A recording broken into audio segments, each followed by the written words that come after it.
السلام علیکم دوستوں، ہم پڑھ رہے ہیں سمیرہ حمید کا ناول یارم۔ تو چلیے آئیے اسٹارٹ کرتے ہیں۔ انتصاب کینسر کے مریضوں، ان مریضوں کا علاج کرنے والے ڈاکٹروں، دنیا بھر کی ان تمام تحقیق گاہوں کے نام جہاں کینسر پر رات دن تحقیق کی جا رہی ہے، سمیرہ حمید کہہ رہی ہیں۔ لوح کلام۔ سمیرہ حمید کہتی ہیں، سب تعریفیں صرف اور صرف خدا بزرگ و برتر کے لیے جو لفظ اتارتا ہے، انہیں ترتیب دلواتا ہے، اور جو ہر تخلیق پر قادر ہے۔ الہام سوچ کے آغاز کا دروازہ ہے اور داستان اس دروازے کے پار کا جہاں۔ میں نے الہام کی ترتیب اور کرداروں کی بنت کی محرابوں کو اٹھاتے کسی خطاط کی طرح تصورات کو ان پر نقشین کرتے جہاں نے الہام کی وسعت کے درمیان خود کو کھڑے پایا، جس کے اطراف کو مجھے داستان یارم میں سمونا تھا، اور بحکم خدا میں نے خوش رنگ اور ہر رنگ کے پرندوں کو اڑایا اور ان کی پروازوں کے سنگ خود کو پایا۔ محسوسات کی پرتوں کو پوروں سے چھوا، خیالات کی خوشبو کو ان کے مسکن سے نکالا، وقت کی تھال پر قسمت کے سکوں کی کھنک سنی، اور زندگی کے آب نیل کی گہرائیوں سے کلام سمیٹا، اور لفظوں کو بصورت یارہ مجسم کرتے احترام سے قلم بند کیا۔ سمیرہ حمید۔ نگار یارم۔ امرہا، لاٹ کی دھوپ، شہر قلم کار، دادا، مانچسٹر یونیورسٹی، آسک می، عربی سلطان آلیان، لیڈی مہر، شٹل کاک، ویرا کارل، پرانگ، ٹویٹ، خزاں، مورگن، برف، امتحانات، ڈریگن پریڈ، محبت مرگ سے، سائی، شارلٹ، ٹربیوٹ، برننگ مین، ولید البشر، اے آنکھ تو کیوں روتی ہے، فراق یارم، ابہام، گپت رمز، حقیقی سما، عشق برازیلا، عشق اسرار اعظم۔ ایک لڑکی ہے امرہا، کشمیر کی سبزہ زار سی، پرستان کے گلاب سی، زمر چڑھے عطردان سی، ایک لڑکا ہے آلیان، عرب کے سلطان سا، داستان کے جمال سا، آسمانی فرمان سا۔ سٹارٹ کرنے سے پہلے آپ کو ایک بات بتاؤں گی اس ناول کے بارے میں۔ مجھے اپنی رائٹرز کے سارے ناول بہت پسند ہے، لیکن یہ ناول میرے دل کے بہت قریب ہے۔ مجھے یہ ناول، جب میں بہت زیادہ ڈپریشن میں جاتی ہوں نا، تو جب مجھے سکون چاہیے ہوتا ہے نا، میں ریلیکس ہونے کے لیے ناول پڑھتی ہوں۔ آپ بھی سنیں، آپ بھی ریلیکس فیل کریں گے۔ اس ناول میں ایموشنز بھی ہیں، اس ناول میں تھرل بھی ہے، سب کچھ ہے اس ناول میں، سب کچھ ہے۔ آئی لو دس ناول۔ چلیے اسٹارٹ کرتے ہیں۔ عشق ایک داستان ہے، محبت کے اسرار کی، انوار کے قیام کی، امرہا اور آلیان کی۔ امر پریم کا اگر کوئی لاٹ کا نام ہوتا تو وہ سرما کی دھوپ ہوتا، پر سر خواب پر اڑ کر آتی، راج ہنسوں سنگ جھومتی، سنہری زروں سے مرتسم سرما کی دھوپ اس کے سیاہ بالوں سے شناسائی برتتی لاٹ کرنے لگی۔ مراہم مہربانیاں دھرتی پر قیام کرنے کے لیے اس سے اپنی ابتدا پہ مسرور ہوئیں۔ سبزے کی وسعت پہ فدا ہوتی اس نازنین کو اس نے سر اٹھا کے دیکھا اور اس مسکراہٹ سے مسکرا دی جو اس کے اختیار میں تو رہا کرتی تھی لیکن استعمال میں نہیں۔ نئے وقتوں کی آمد نے اس کے سماعتوں کے سپرد وہ سرگوشیاں کی جو وہ وقت کی گزرگاہوں سے احتراماً چرا لائی تھیں، اس کی وہ جو امرہا ہے۔ لان کے کونے میں ایسے بیٹھی ہے جیسے زندگی کی بساط پر وہ ایسا بے نام مہرا ہو جس سے مات دی جائے، نہ چال چلی جائے، جو کونوں میں ہی بیٹھتی ہے کیونکہ اسے منظر عام پر آنے سے ڈر لگتا ہے۔ کیوں ڈر لگتا ہے؟ کیونکہ اسے ڈرایا جاتا رہا ہے۔ پھر اس کی حیثیت اپنے ہی گھر میں کچھ ایسی سی ہے جو جھاڑو کی ہوتی ہے، ضروری بھی اور گندی بھی۔ ایک طرف بیٹھی دادی زیر لب بڑبڑاتے ہوئے اپنے بالوں کا خود ہی مساج کر رہی ہیں۔ انہوں نے دانیہ سے کہا تھا لیکن اس نے ایسے ظاہر کیا جیسے اس نے کچھ سنا ہی نہیں۔ دادی نے کچھ کہا ہی نہیں اور وہ کامل توجہ سے رسالہ پڑھتی رہی، ساتھ مالٹے کی پھانکیں بھی منہ میں ڈالتی رہی، اور یہ سب کرتے وہ کچھ ایسی سی نظر آ رہی تھی کہ جیسے بیچاری لڑکی وانیا کل ہی تو اپنے ایم فل سے فارغ ہوئی ہے اور آج کچھ ذرا سی دنیا دار سی نظر آ رہی ہے۔ اماں فون پہ بات کر رہی ہیں اور حماد کانوں میں ایئر فون لگائے نیا ریمپ میوزک سے متعارف ہو رہا ہے، کیونکہ اسے چلنے میں خاصی دشواری ہو رہی ہے اور اس کے دونوں ہاتھ ہوا میں ایسے مڑ مڑ کے لہرا رہے ہیں جیسے خدا نخواستہ اسے ٹہلتے ٹہلتے مرگی کا دورہ پڑا ہو، اور وہ کونوں میں خود کو چھپانے والی موبائل انٹرنیٹ پہ مصروف ہے۔ نہیں، وہ کسی سوشل نیٹ ورک کی سائٹ پر نہیں ہے، وہ کسی سے چیٹ بھی نہیں کر رہی، ارے نہیں، وہ گوگل امیجز پر مشہور ڈیزائنرز کے کپڑے بھی ڈیزائن نہیں نوٹ کر رہی، وہ تو مانچسٹر یونیورسٹی کے پاکستانی اسٹوڈنٹ سوسائٹی کے گروپ لیڈر کی ای میل پڑھ رہی ہے، اور اس کے ہاتھ پیر ایسے کانپ رہے ہیں جیسے ابھی بھی اسے فریزر سے نکال کے دھوپ میں رکھا گیا ہو، یا جیسے اس کے کان میں کہا گیا ہو کہ جہاں تم بیٹھی ہو ٹھیک وہیں خزانہ دفن ہے، چپکے سے نکال لو، اور اب یہ خزانہ چپکے سے ہی نکالے گی۔ سب اس سے اپنی چیخ دبائے نہیں دبی، اس نے ہلکی سی چیخ مار ہی دی۔ سب سے پہلے تو دادی نے ہی اپنا ہاتھ روک کے اسے ناگواری سے دیکھا، پھر سوائے دادا کے سب نے اسے کوئی اہمیت نہیں دی اور اپنے انہماک کو قائم رہنے دیا۔ دادا جو توبۃ النصوح پڑھنے کی کوشش کر رہے تھے اس کے پاس آئے۔ امرہا، کیا ہوا پیارے دادا، صرف وہی پوچھتے تھے۔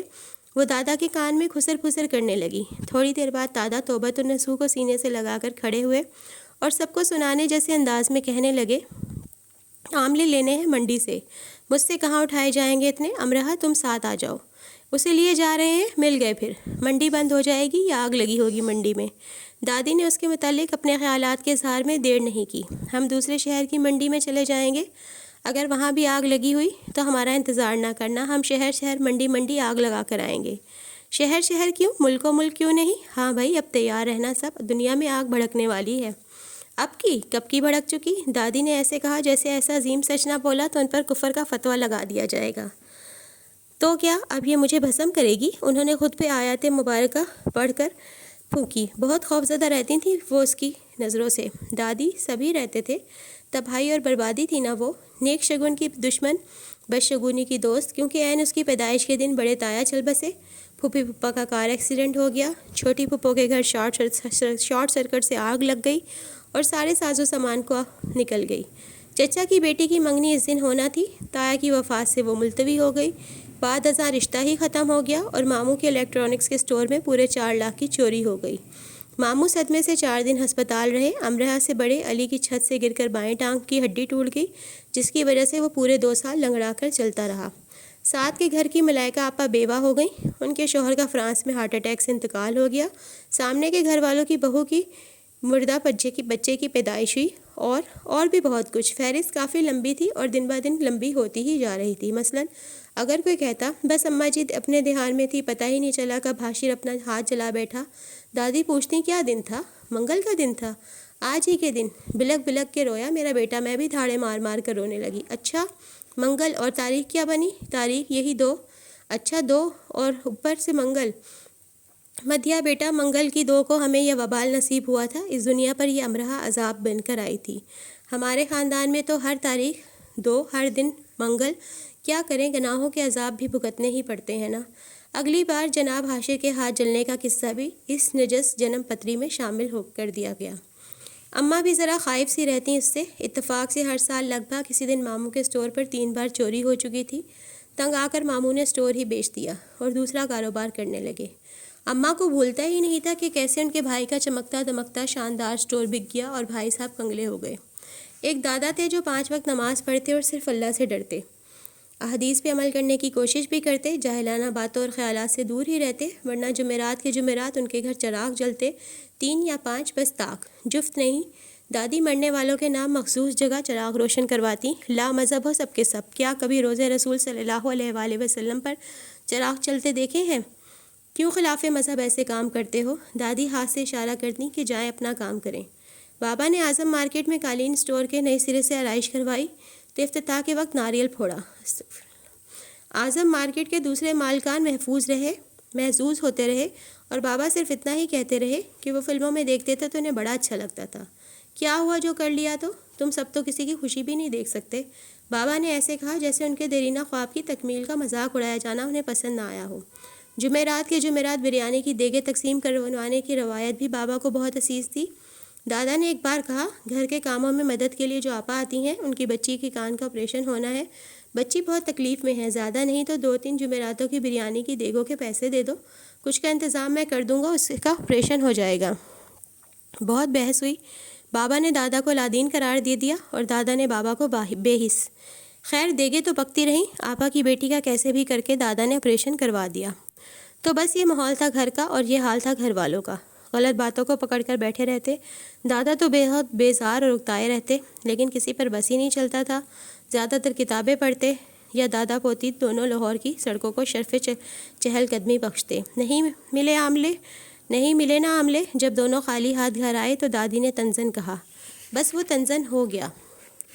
دادا اور امرہا دونوں زیر لب ہنس دیے، جس کام سے وہ گئے تھے وہ تو ہو گیا، ہمیں تو کہہ کر گئے تھے دنیا میں ہی آگ بھڑکا کر ہی واپس پلٹیں گے، اب ایسے کیسے واپس آ گئے؟ یہ آگ لگی ہے لیکن ہمیں ہی دکھائی نہیں دے رہی۔ دادا پوتی دونوں خاموشی سے منظر سے غائب ہو گئے۔ ایسا نہیں تھا کہ دادی ہی اسے منحوس مانتی تھی، دادی اور اماں کی دیکھا دیکھی علی، حماد اور وانیہ بھی دادی کے کہے پر یقین کرنے لگے تھے، کچھ اس لیے بھی کہ ان کی کبھی امرہا سے بنی ہی نہیں تھی، اور اس لیے بھی کہ امرہا نے ان سے بنا کر رکھی ہی نہیں تھی۔ علی کی ہیوی بائک کے ساتھ کچھ ہو جاتا تو اس پہ غصہ نکالتا، وہ بھی علی کو دو سنا کے چھپ کے رونے لگتی اور خود کو کوستی جاتی، میں منحوس ماری۔ وانیہ چپکے سے اماں سے کہا کرتی، میرے کپڑے لایا کریں تو امرہا کو نہ دکھایا کریں، پتہ نہیں کیوں میرے پہننے سے پہلے وہ دیکھ لیتی ہے تو مجھے زہر لگنے لگتے ہیں۔ کسی تازہ ہوئی اپنی اور امرہا کی لڑائی کے بعد وہ ایسے امرہا پر غصہ نکالتی، امرہا غصے میں کپڑوں پر سیاہی چکنائی کا داغ لگا دیتی اور وہاں لگاتی جہاں سے صاف ہو کر بھی صاف نہ ہوتا، اور پھر رات کو کہیں چھپی بیٹھی روتی جاتی، میں منحوس ماری۔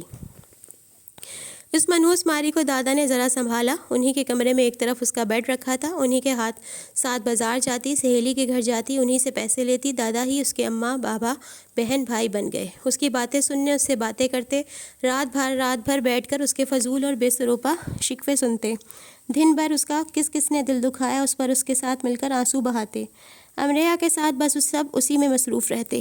ایک رات اس نے بابا کو اماں سے کہتے سن لیا، اسٹور پر 4 لاکھ کا لکڑی کا کام کروانے جا رہا ہوں، کسی کو بتانا نہیں، نظر لگ جاتی ہے، خاص کر اپنی امرہا کو۔ وہ رات بھر روتی رہی، ہچکیاں لیتی رہی، بددعائیں دیتی گئی کہ وہ مر جائے یا لکڑی کے سارے ساز و سامان کو آگ لگ جائے، لیکن نہ وہ مری نہ سامان کو آگ لگی، بلکہ بابا کے 4 لاکھ روپوں میں سے پورے 1.5 لاکھ کم ہو گئے۔ چھوٹی پھپھو آئیں اور اپنی کوئی ضرورت بتا کر پیسے لے گئیں۔ بابا اماں سے چڑھ گئے، کہا تھا نا کسی کو مت بتانا، ہو گیا اب کام، سارا عذاب امرہا پر نہ آ جائے۔ دادا نے اپنے دوست سے لے کر دیے پیسے، پھر کہیں جا کر ناریل پھوٹا اسٹور کے آگے۔ تو یہ حیثیت ہے ہماری امرہا کی، پیدائش سے لے کر بڑے ہونے تک ایسے ہزاروں بار ہوا۔ وہ بول لیتی، بہن بھائیوں سے لڑ بھی لیتی، لیکن رات بھر روتی رہتی، اس کا جی چاہتا کہیں بھاگ جائے، چھپ جائے، گم ہو جائے، کسی کو یاد نہ رہے کہ اس کی پیدائش کی خبر سنتے ہی دادی کے دائیں پیر میں موچ آ گئی تھی۔ بعد ازاں اماں کی کمر میں درد نے کبھی اماں کو سکون کا سانس نہیں لینے دیا۔ وانیہ، حماد، علی کبھی جل کر، کبھی مذاقاً، کبھی صرف اسے روتے دیکھنے کے لیے اس کی نحوست کے قصے سناتے رہتے کہ وہ بھول نہ جائے کہ وہ کون ہے۔ اسکول میں ایک بار ٹیچر کی کرسی کا پایا جو عرصے سے ٹوٹ جانے کے قریب تھا ٹوٹ گیا، اور ٹیچر جی دھڑام سے نیچے آ گریں تو وہ فوراً اٹھ کر کھڑے ہو کر رونے لگی اور اس نے ہاتھ جوڑ دیے، ٹیچر میں نے کچھ نہیں کیا، یہ کرسی خود بخود ٹوٹی ہے، میں سچ بول رہی ہوں۔ ٹیچر کبھی سر پر ہاتھ رکھ کر کہہ دیتی کہ سر میں درد ہے تو وہ سہم جاتی، میں نے آپ کو سر کو دیکھا ہی نہیں، سچ بالکل نہیں دیکھا۔ خاندان کی تقریبات میں وہ انہی کارناموں کی وجہ سے جاتی نہیں تھی جو سارے خاندان میں ایسے مشہور تھے، جیسے شالوں میں کشمیری شال اور میووں میں چلغوزہ۔ ایک بار وہ گئی تو بارات جیسے دن 2 بجے دوسرے شہر سے آنا تھا، آئی ہی نہیں، شام سے رات ہو گئی، ان کی گاڑیاں موٹر وے پر خراب کھڑی تھیں، دولہا باراتیوں کے بغیر آنے کے لیے تیار نہیں تھا، جب تک لاہور سے نئی کاریں بھیجی گئیں اور وہ سب اس میں بیٹھ کر آئے، رات کے 12 بج چکے تھے، سب مہمان جا چکے تھے، صرف قریبی عزیز ہی موجود تھے۔ وہ بھی دادا کے ساتھ چپکے سے گھر واپس آ گئی اور اپنے نئے ڈیزائنر ڈریس کو آگ لگا دی۔ اس کے سب کزنز اس کے گرد گھیرا بنائے اس کا مذاق اڑانے میں مصروف تھے۔ نا ذرا پوچھئے کھانا جل گیا یا بچ گیا، امرہا آئی ہے نا آج، بجلی کے کنیکشن بھی چیک کروا لیجئے گا، شارٹ سرکٹ سے آگ نہ بھڑک جائے، کسی ایک نے کہا۔ میں تو دعا کرتی ہوں کہ دولہا بھائی خیریت سے آ جائیں، خوبصورت نظر آنے کی کوشش کرتی خالہ زاد بولی۔ مجھے تو دلہن کی فکر ہے، افواہ اڑی تھی کہ 2 لاکھ کا لہنگا جلتے جلتے بچا ہے۔ اوئے نازنین اپناتے دوسری خالہ زاد نے بھی بولنے میں دیر نہیں کی، لہنگا تو بچ گیا لیکن دلہن کے بال جل گئے، ویسے آئرن مشین بال جلاتی تو نہیں، لیکن کچھ بھی ہو سکتا ہے آج تو، کوئی تیسرا بولا۔ ہم سب تو مذاق کر رہے تھے، امرہا تو سنجیدہ ہی ہو گئی، وہ رونے جیسے ہو جاتی تو کوئی کہہ دیتا 3 گھنٹے بعد اس کا خالہ زاد تنے ہوئے اعصاب کے ساتھ ایسے آیا جس کو پھانسی گھاٹ لے جانے آیا ہو، 4-5 گھنٹے سے پہلے بارات نہیں آئے گی، سب امرہا سے معذرت کرو، اس نے ہماری معذرت قبول کر لی تو شاید بارات جلدی آ جائے، بکواس بند کرو سب اپنی۔ وہ اتنی زور سے چلائی کہ ان 10-12 کا گروپ سن سا ہو گیا۔ میں تمہارا منہ توڑ دوں گی حسان، اس نے بمشکل خود کو رونے سے روک کر چلا کر کہا۔ منہ تو تمہارا توڑا جانا چاہیے جو اپنی ساری نحوست لے کر میری بہن کی شادی خراب کرنے آ گئیں۔ امرا کا جی چاہا وہ سارے پنڈال میں آگ بھڑکا دے، کاش واقعی شارٹ سرکٹ ہو جائے اور سارے روشن کم کے بجھ جائیں تاکہ اس کی دھاڑیں مار مار کر روتے تاریک چہرے اور کپکپاتے وجود کو کوئی نہ دیکھ سکے۔ وہ کب سے سب کے مذاق میں چھپے طنزوں کو جھیل رہی تھی۔ وضو کرنے کے بعد مسجد جانے سے پہلے خود کو آئینے کے سامنے کھڑا کر کے ضرور دیکھنا، شاید دوبارہ کبھی مجھے یہ سب کہتے تمہاری زبان لڑکھڑا جائے اور تمہیں یہ بات سمجھ آ جائے کہ کچھ بھی برباد اور آباد کرنے کی طاقت انسان کے ہاتھ میں ہے، نہ اختیار میں۔ حکم کن اور عمل فیکن رب کی خوبی ہے اور اس کے بندوں کی نہیں۔ بمشکل خود کو رونے سے بچاتے اس نے 5 وقت کے نمازی حسان سے کہا اور باقی سب کی طرف افسوس سے دیکھا۔ دادا کو لے کر وہ چپکے سے گھر آ گئی۔ اس کی سگی خالہ زاد کی شادی تھی، اس کے دل میں بھی ارمان تھے شادی کو لے کر۔ اس نے خاص اس شادی کے لیے بہت تیاریاں کی تھیں، لیکن سب نہ صرف بیکار گیا بلکہ اسے دکھ دے کر گیا۔ اس نے ایک سفید کاغذ پر میں کبھی کسی تقریب میں نہیں جاؤں گی، کبھی بھی نہیں، وعدہ لکھ کر اپنی الماری کے اندرونی دیوار پر چپکا دیا۔ جب کہیں اس کا کہیں جانے کو دل کرتا وہ الماری کھول کر اپنے وعدے کو یاد کر لیتی۔ یہ سب وہ کرتی تو گئی لیکن بہت اکیلی بھی ہوتی گئی۔ وہ آسانی سے رو پڑتی، اسے آسانی سے رلایا جا سکتا۔ جیسے کوئٹہ والے ماموں سال میں کبھی ایک بار آ جاتے تو لحاف میں دبک کر کافی کا بڑا مگ پیتے ہوئے، بلاؤ ذرا امراہ کو، اسے رلائیں۔ وہ نہ جاتی تو ماموں کھینچ کھانچ کر لے جاتے، ہنس ہنس کر سب لوٹ پوٹ ہو جاتے۔ وہ دھاڑے مار مار کر رو رہی ہوتی اور ماموں اس کی نحوست کا ایک ایک قصہ حوالہ جات کے ساتھ سنائے جاتے۔ اماں اسے ڈانٹتی، مذاق کر رہے ہیں ماموں، امراہ کیوں ایسے دھاڑے مار رہی ہو؟ دادا آتے سب کو ڈانٹ کر اسے لے جاتے۔ جاہل لوگ ہیں امراہ، ان پر توجہ نہ دیا کرو۔ وہ کون سی عالم تھی جو خود کو اچھی طرح سے سمجھا لیتی؟ نوعمر، دکھی اور خود ہی منحوس سمجھنے والی 10 رو دینے والی لڑکی ہی تو تھی۔ پھر ہر بار تو خود کو فلسفوں سے مطمئن نہیں کیا جا سکتا نا۔ سب جاہل ہیں، پرسکون ہو جاؤ، سب پاگل ہیں، ہاں یہ ٹھیک ہے۔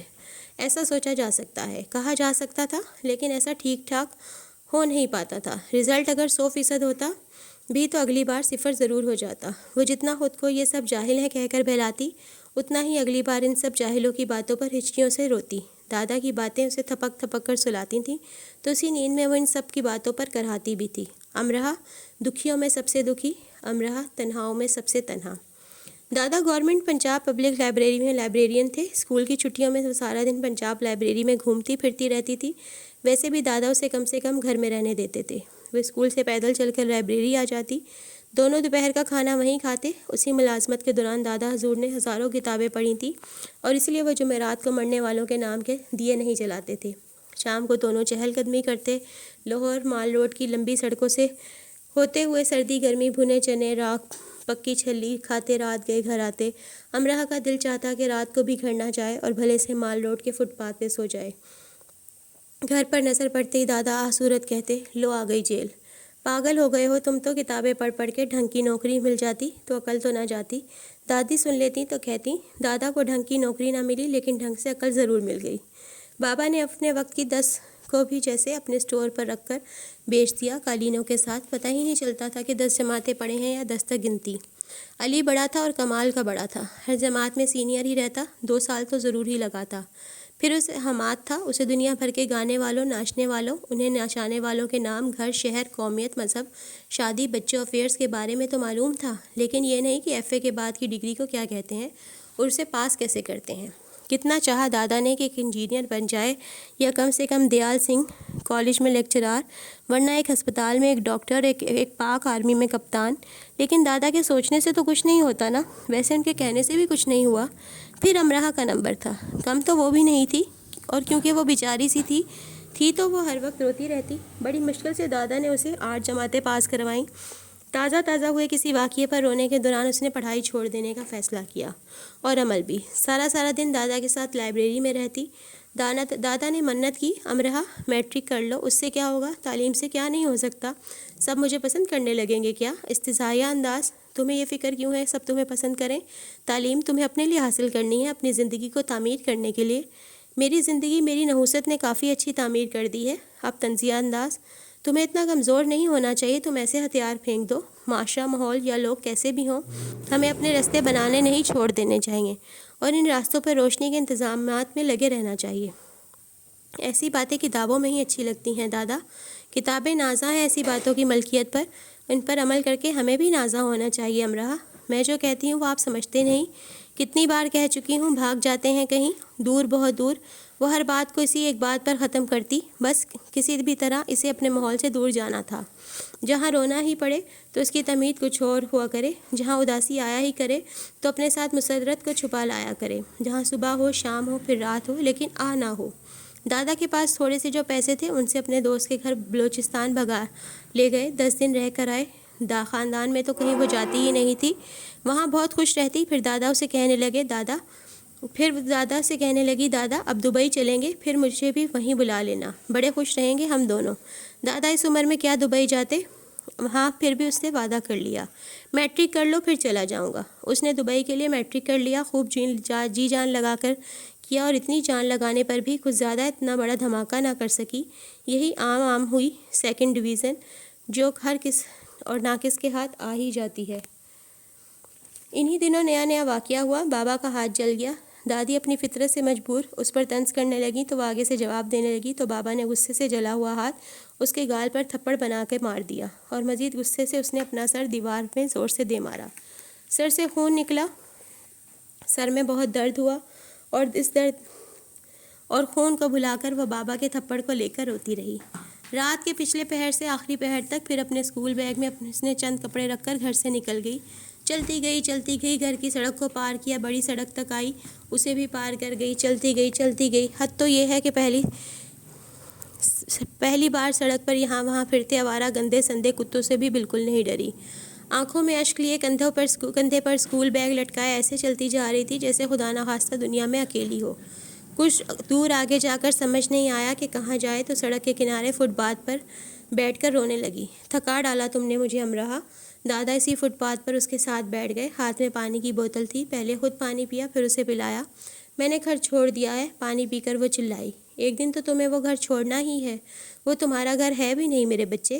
جاتے کیوں نہیں ہیں آپ دبئی؟ کر لیا نا میں نے میٹرک. دادا گڑبڑا گئے. میں بوڑھا کمزور بیمار شمار رہنے والا بندہ، اب کہاں جاؤں گا ملک سے باہر، وہ بھی کام کرنے.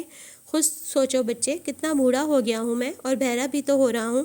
تو وعدہ کیوں کیا تھا؟ بابا کے مارے تھپڑ کو بھول کر وہ اس بات پر ہچکیوں سے رونے لگی کہ دادا نے وعدہ پورا نہیں کیا. دادا بہت دیر چپ رہے. نوعمری پھر امرا جیسی دکھی دل اب کوئی جھوٹی تسلی اسے نہیں دی جا سکتی تھی. تم کیوں نہیں چلی جاتی امرا؟ کہاں؟ ایک بڑی سی ہچکی لے کر اس نے اسکول بیگ کندھے سے اتارا. دبئی، امریکہ، آسٹریلیا، کینیڈا، فرانس. میں امریکہ، فرانس. وہ اور دھاڑے مار مار کر رونے لگی کہ دادا کو کیسے کیسے لطیفے یاد آ رہے ہیں، اس کا مذاق اڑا رہے ہیں. یہ کوئی مذاق ہے؟ وقت ہے مذاق کرنے کا، وہ بھی ایسا بھیانک. ہاں نا؟ مرزا کمال کی نواسی. اس نے FSC میں ٹاپ کیا ہے اس سال. اسے اسکالرشپ ملا ہے. 2 دن ہوئے وہ کینیڈا بھی چلی گئی. امرا تم بھی FSC میں ٹاپ کر لو. میں پھر وہی بھیانک مذاق کا انداز. اف یہ دادا. ہاں امرا بچے، ٹاپ کرو اور چلی جاؤ. مرزا کمال کی نواسی 7 سال بعد آئے گی واپس، بلکہ سمجھو آئے گی ہی نہیں. پڑھائی ختم ہونے کے بعد کینیڈا میں ہی 3 سال کی سروس لازمی کرنی ہوگی. یوں ہو گئے 10 سال. 10 سال وہ بھی کینیڈا میں. وہاں 20-25 لاکھ لگا کر جایا جاتا ہے، وہ مفت چلی گئی ہے. دیکھ لو امرا، تعلیم کے کتنے فائدے ہیں. آپ خود کو منوا لو تو دنیا آپ کو ہاتھوں ہاتھ لیتی ہے. رات کے آخری پہر سڑک کے کنارے بیٹھے دادا اسے فلسفہ کے معلم اول ارسطو سے کم نہیں لگ رہے تھے، جو سکندر اعظم کو تاریخی فاتحوں کی فتوحات بڑے سلیقے سے سمجھا رہا تھا. اور پھر سکندر اعظم بھی تو فاتح رہا تھا. اور یوں اس نے اپنے بہت دل سے دادا کے ساتھ جا کر کالج میں داخلہ لیا. رات دن پڑھائی، بس پڑھائی. ٹاپ کرنا اس نے خود پر لازم کر لیا، بلکہ فرض اول مان لیا. اسے اتنا یقین تھا خود پر کہ وہ خود ہی سب دوستوں اور ہم جماعتوں کو بتانے لگی، مجھے تو کینیڈا جانا ہے، پورے 10 سال رہوں گی وہاں. اس کا انداز ایسے ہو جاتا جیسے وہ کسی دوسری دنیا کا باشندہ ہو اور جو کہتا ہو مجھے تو واپس اپنی دنیا میں جانا ہے، یہاں تو حادثاتی طور پر آ گیا. ہاں بس کبھی کبھی قسمت ایسے ہی خراب ہو جاتی ہے. ڈاکٹر بن جاؤں گی، مزے سے اپنی زندگی گزاروں گی.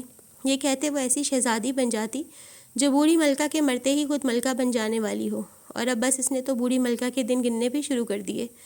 ہاں میرے فیوچر پلانز میں ہمیشہ سے یہی شامل تھا. مجھے اپنی زندگی کسی یورپین کنٹری میں ہی گزارنی تھی.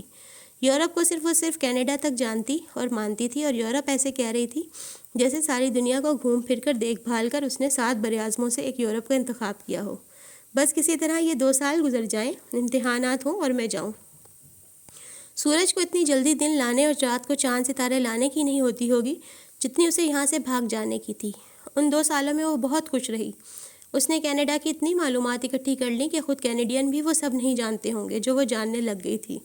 دادا نے اسے وہ ساری کتابیں لا دیں جن میں لفظ کینیڈا کسی نہ کسی طرح موجود تھا، بلکہ اس نے وہ کتابیں خود دادا سے منگوا لیں، اور پھر رزلٹ آ گیا، ٹاپ بھی ہو گیا، لیکن افسوس کسی اور کا۔ وہ A+ بھی نہ لے سکی۔ رو کر اس نے اپنا حشر کر لیا۔ دادا نظریں چرائے چھپتے سے پھرتے جیسے امتحانات انہوں نے دیے تھے اور ٹھیک سے انہوں نے ہی محنت نہیں کی اور فیل ہو گئے۔ چند جگہ اپلائی کیا اور اسکالرشپ کے لیے، لیکن جہاں ++ والوں کی بھرمار ہو وہاں خالی A گریڈ کو کون پوچھتا ہے۔ دادا کو ان دنوں معلوم ہوا کہ ملک میں کتنی بڑی تعداد لاحق طلباء کی ہے۔ جہاں جہاں وہ اس کو فارم جمع کروانے گئے وہاں موجود جم کفیر کو دیکھ کر انہیں خوشی تو ہوتی، لیکن اپنی امراح کے لیے افسوس بھی ہوتا۔ وہ اسی وقت سمجھ گئے اسے مشکل سے ہی کوئی اسکالرشپ ملے، اور وہی ہوا۔ اسے معذرت کے 3 آفیشیل لیٹر بھی آ گئے، اسکالرشپ دینے والے اداروں کی طرف سے ایڈمیشن فارم نہ آئے۔ گھر والے لا علم رہے کہ دادا پوتی کے درمیان چل کیا رہا ہے۔ امراح کا بخار اتر کیوں نہیں رہا؟ امراح اور دادا میں بات چیت کیوں بند ہے؟ امراح اب دادا جی کیوں نہیں کہتی پھرتی؟ ساتھ اس کی ہم جماعتوں اور دوستوں کے فون آتے رہے، کب جا رہی ہو کینیڈا؟ دیکھو مل کر جانا۔ ہمت ہے تمہاری امراح جو اتنی دور جا رہی ہو پڑھنے، میں تو سوچ کر ہی مرنے لگتی ہوں۔ اس نے 2 سالوں میں اتنے یقین سے اپنے جانے کے بارے میں کہا تھا کہ سب کو کامل یقین تھا کہ اب بس وہ کینیڈا گئی۔ وہ سب طنز نہیں کرتی تھی، پر امراح کو تو طنز ہی لگ رہے تھے نا۔ تو دوستو، یہ تھی آج کی ایپیسوڈ۔ امید کرتی ہوں آپ کو پسند آئی ہوگی۔ اگر آپ کو میری آڈیو اچھی لگی ہے تو اسے لائک کریں، شیئر کریں، میرے چینل کو سبسکرائب کریں اور بیل آئیکن کو پریس کرنا ہرگز نہ بھولیں۔ کل پھر ملیں گے، دعاؤں میں یاد رکھیے گا۔ اللہ حافظ۔